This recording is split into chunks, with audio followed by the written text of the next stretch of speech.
This isn't about rejecting bigotry. If this was about rejecting bigotry, the Democrat Party wouldn't exist. If this was about rejecting bigotry, Ralph Northam wouldn't be governor of Virginia. If this was about rejecting bigotry, you would not have sitting congressional members fundraising with Louis Farrakhan, a notorious anti-Semite. If this was about rejecting bigotry, their nominee would not have been one of the strongest champions for segregation, who once said that he opposed busing because he did not want his kids, and I'm quoting him verbatim, to go to school in a, quote, racial jungle, end quote. That guy would not be the nominee for president for that party if this was about bigotry. It's about bending the knee to Marxism. You can believe that bigotry is sinful, which it is. You can believe that racism is sinful, which it is. Anytime that you decide to allow your own identity politics to take the place of God, and you believe that someone else is more redeemable than another based on something entirely cosmetic, then absolutely you're trying to put yourself in the position of the judge, and that's a sin.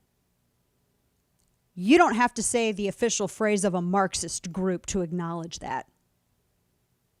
And if people are more hung up on you saying a specific phrase and doing specific things that have been outlined by this Marxist group, they're not really concerned with it either. They want you to bend a knee. Like I said, this is Marxism wrapping itself in the veneer of inequality, which is so incredibly ironic because there is nothing that is more unequal than Marxism. But that's where we are. It's about bending the knee. And I told some folks this morning, I said, the time for you to not want to be bothered by this is done. Every single person out there needs to be vocal.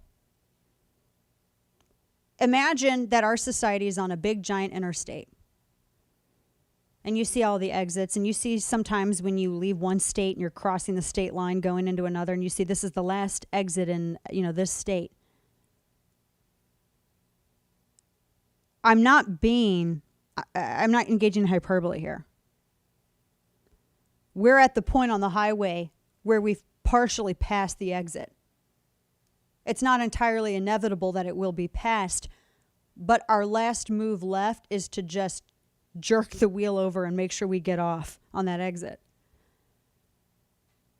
And that's where we are.